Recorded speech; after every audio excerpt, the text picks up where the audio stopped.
I hope you enjoyed today's webinar, which is exploring cardiovascular risk for people living with diabetes.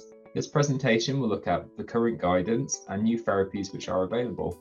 The aims of the webinar are to define long COVID, discuss the prevalence of long COVID in the UK, explore how long COVID impacts exercise ability, understand the importance of exercise in COVID-19 recovery, understand the importance of exercise in diabetes management, and discuss considerations of exercise. COVID-19 is a multi-organ disease. Its pathophysiology is still under investigation, but from what we know already, it affects vascular health, heart health, kidney health, metabolic health, and immune response. Most infections with COVID-19 resolve within the first 4 weeks, and many people make a full recovery within 12 weeks. However, some people have symptoms which can persist for longer than 12 weeks and may change over time, and new symptoms may develop. So as we said, for some people with COVID-19, these symptoms can last for a longer period of time, and each individual will experience COVID recovery differently.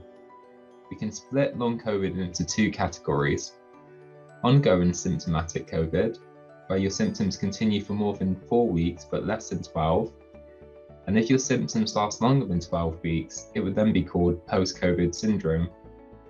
This is where your ongoing symptoms continue for longer than 12 weeks and cannot be explained by any other condition. Symptoms of long COVID can be many and varied and can change over time. According to the Office of National Statistics, the prevalence of long COVID in the UK is 13.7% in those who contract COVID-19.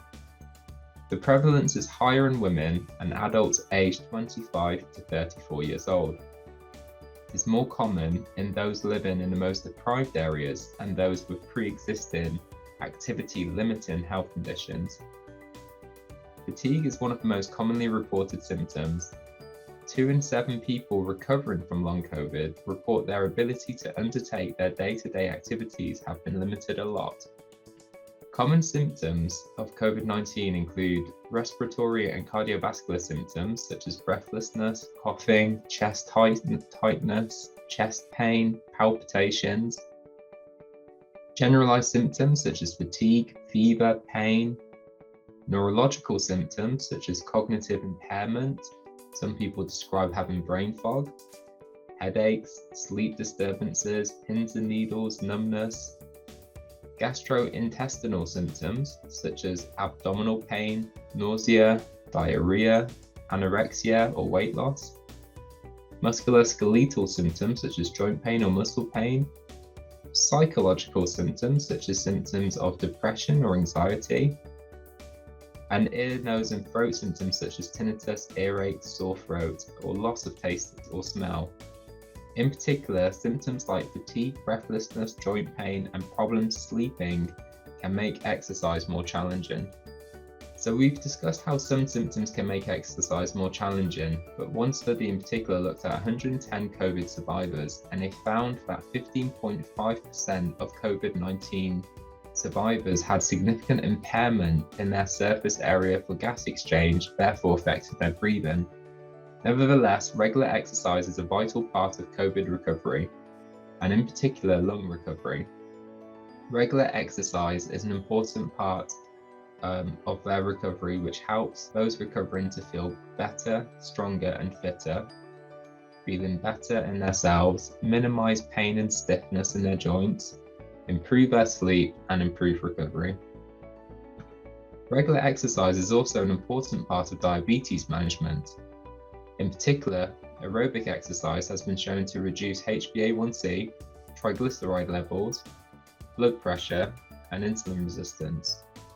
Anaerobic or resistance exercise has been shown to improve glucose control, insulin resistance, fat mass, mental health, blood pressure, strength, and lean body mass.